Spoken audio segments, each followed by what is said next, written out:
पैशांची मोड म्हणजे 10 पैशांची 2 नाणी. 20 पैसे बरोबर 10 पैसे 2 वेळा. 20 पैसे बरोबर 10 पैसे अधिक 10 पैसे, म्हणून 20 पैसे बरोबर 10 पैसे गुणिले 2. बाजार हाट आणि पैशांचे व्यवहार. एका वहीची किंमत 2.25 रुपये आहे. प्रभाकरनं अशा 2 वह्या खरेदी केल्या. दुकानदाराला त्यानं 5 रुपयांची नोट दिली. तर दुकानदारानं त्याला किती पैसे परत द्यावेत? एका वहीची किंमत 2.25 रुपये म्हणजे 2 रुपये आणि 25 पैसे. प्रभाकरनं अशा 2 वह्या खरेदी केल्या.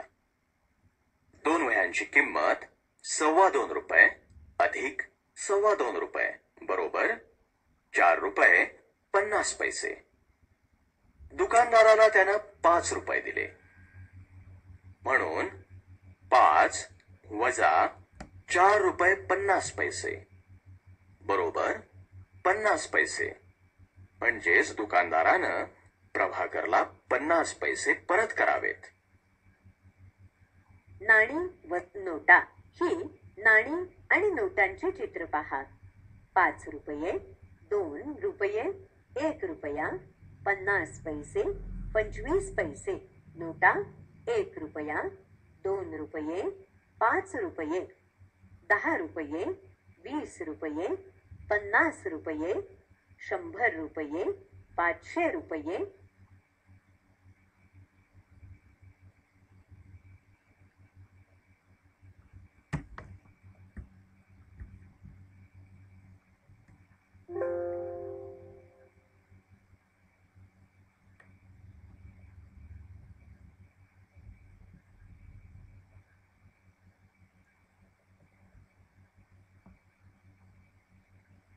धडा 4.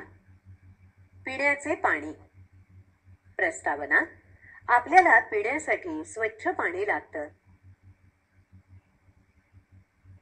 बरेचदा आपण बघतो की पावसाळ्यात पाण्यात माती मिसळल्यामुळे ते गढूळ होतं. या मातीमध्ये अनेक सूक्ष्म जंतूही असू शकतात. हे जंतू आपल्याला डोळ्याला दिसत नाहीत, पण ते आपल्या शरीरात गेले तर आपल्याला टायफॉइड, कॉलरा, कावीळ असे आजार होऊ शकतात. तुम्ही बरेचदा पाहिलं असेल की पालापाचोळा, झाडांच्या काड्या या वस्तू पाण्यावर तरंगतात. मीठ, साखर यासारख्या वस्तू पाण्यात दिसेनाशा होतात म्हणजे विरघळतात. पाण्याच्या तळाशी माती आणि खडे जमतात म्हणजेच या वस्तू पाण्यात बुडतात. पाण्याच्या या सर्व गुणधर्मांचा आपल्याला पिण्याचं पाणी स्वच्छ करायला कसा वापर करता येईल ते आपण पाहू. आपण शिकणार आहोत द्रावण म्हणजे काय, पाण्यात बुडणाऱ्या आणि पाण्यावर तरंगणाऱ्या वस्तू, गढूळ पाणी स्वच्छ कसं करायचं, निर्धोक पाणी. विस्तार. द्रावण म्हणजे काय? साखर, मीठ, धुण्याचा सोडा, तुरटीची पूड हे पदार्थ पाण्यात घातल्यावर दिसेनासे होतात म्हणजेच ते पाण्यात विरघळतात. वाळू, गव्हाचं पीठ, हळद, तेल हे पदार्थ पाण्यात घालून ढवळले तरी ते विरघळत नाहीत. तेल पाण्यावर तरंगतं, भुसा पाण्यावर तरंगतो, म्हणजेच काही पदार्थ पाण्यात विरघळतात तर काही विरघळत नाहीत. विरघळलेला पदार्थ भांड्यातील संपूर्ण पाण्यात पसरतो. पाण्यात एखादा पदार्थ विरघळला की पाणी आणि त्या पदार्थाचं मिश्रण तयार होतं. या मिश्रणाला पदार्थाचे द्रावण म्हणतात. द्रावणाची उदाहरणं: जलसंजीवनी. उलट्या आणि जुलाब होत असणाऱ्या रुग्णाच्या शरीरातून खूप प्रमाणात क्षार बाहेर टाकले जातात. अशा वेळी अंगात शक्ती राहण्यासाठी त्याला पाण्यात साखर आणि मीठ घालून तयार केलेलं द्रावण म्हणजे जलसंजीवनी देतात.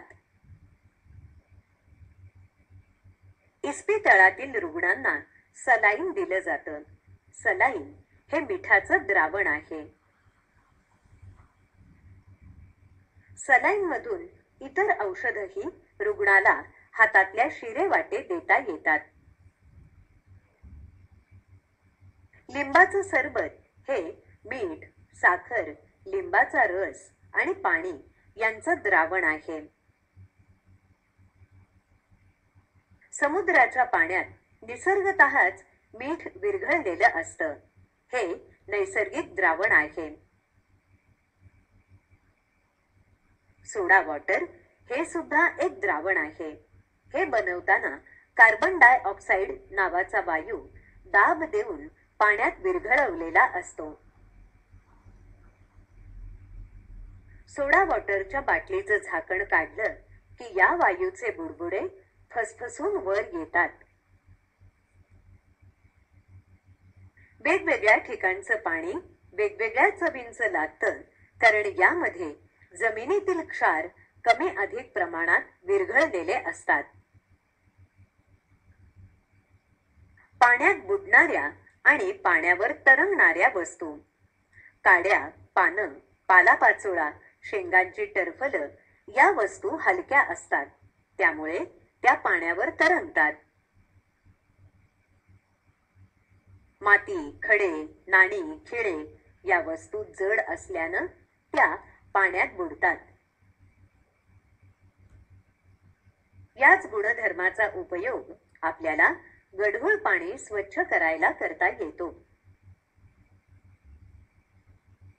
गढूळ पाणी स्वच्छ कसं करायचं? एका मोठ्या चंचू पात्रात गढूळ पाणी घ्या आणि त्याला धक्का न लावता 4-5 तास स्थिर ठेवा. तुम्हाला 4-5 तासांनंतर दिसेल की हलका कचरा जसं काड्या, पाचोळा हा पाण्यावर तरंगतो आणि पाण्याच्या तळाशी मातीच्या कणांचा गाळ जमा होतो. आता या गाळावरचं पाणी तुलनेनं खूपच स्वच्छ आणि पारदर्शक दिसतं. पाणी असं खूप वेळ स्थिर ठेवून त्यातला गाळ खाली बसू देणं याला पाणी निवळणं असं म्हणतात. आता खाली बसलेल्या गाळाला धक्का न लागू देता वरचं पाणी अलगद दुसऱ्या 2 चंचू पात्रांमध्ये ओतून घ्या आणि त्यांना क्रमांक 1 आणि क्रमांक 2 असं नाव द्या. क्रमांक 1 च्या पाण्यात तुरटीचा खडा हलक्या हातानं फिरवा आणि 2-3 तास ते पाणी स्थिर ठेवा. तुम्हाला काय आढळतं? निवळलेल्या पाण्यावर मातीचे जे हलके कण तरंगत होते तेही हळूहळू तळाशी बसले आणि वरचं पाणी पारदर्शक झालं. पाचोळा आणि काड्या या मात्र तरंगत राहिल्या. म्हणजेच तुरटी फिरवल्यानं गढूळ पाण्यात तरंगणारे मातीचे कण खाली बसायला मदत होते. आता क्रमांक 2 च्या चंचू पात्रातील पाणी घ्या. दुसरं एक मध्यम आकाराचं चंचू पात्र घेऊन त्यावर चहाचं गाळणं ठेवा. एका स्वच्छ तलम सुती कापडाची घडी चौपदरी करून ती ओली करून गाळणीवर पसरा आणि क्रमांक 2 च्या चंचू पात्रातील पाणी त्यातून हळूहळू गाळून घ्या. तुम्हाला दिसेल की माती आणि कचरा कापडावर अडकून राहतो आणि खाली पारदर्शक पाणी जमा होतं. म्हणजेच गढूळ पाणी गाळून घेऊन स्वच्छ करता येतं. निर्धोक पाणी. आपण बाहेर गावी गेलो की शक्यतो तिथलं पाणी पित नाही, कारण स्वच्छ आणि पारदर्शक दिसणारं पाणी निर्धोक असेलच असं नाही. जे पाणी प्यायलं असता आपल्या प्रकृतीला कोणत्याही प्रकारे धोका होत नाही अशा पाण्याला निर्धोक पाणी म्हणतात. निर्धोक पाण्याला चव, वास आणि रंग नसतो.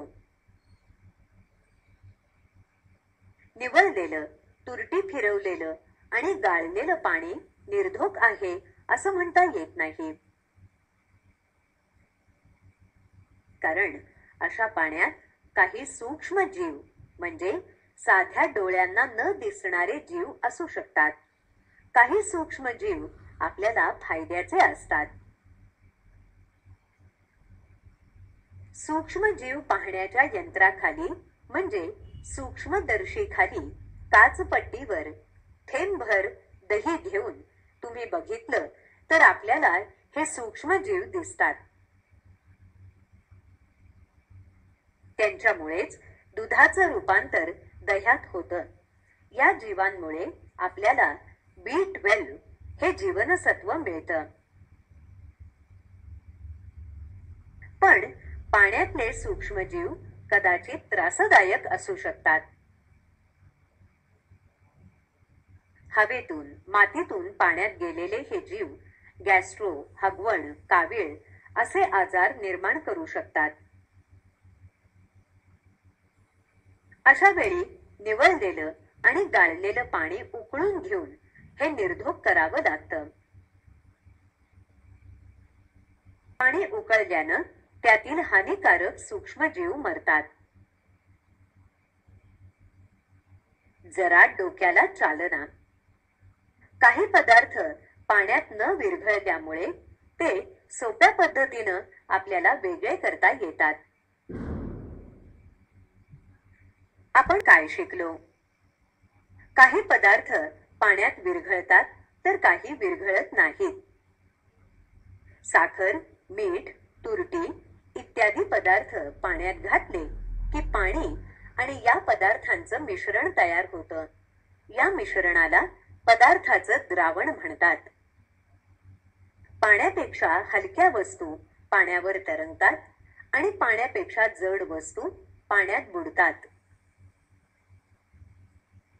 गढूळ पाणी बराच वेळ स्थिर ठेवून त्यातील गाळ खाली बसू देणे याला पाणी निवळणे असे म्हणतात. तुरटी फिरवल्याने गढूळ पाण्यातील मातीचे कण खाली बसतात आणि पाणी स्वच्छ व पारदर्शक होते. गाळल्यानेही पाणी स्वच्छ होते. गाळलेल्या पाण्यातही अपायकारक सूक्ष्मजीव असू शकतात. त्यामुळे ते पाणी निर्धोक म्हणजे प्रकृतीला धोका नसलेले असे नसते. पाणी उकळल्याने त्यातील सूक्ष्मजीव मरतात व असे पाणी निर्धोक बनते व पिण्यास योग्य बनते. खराब पाण्यामुळे गॅस्ट्रो, कावीळ, हगवण इत्यादी आजार होण्याचा संभव असतो. सूक्ष्म जीवांना बघण्यासाठी सूक्ष्मदर्शी यंत्र लागते.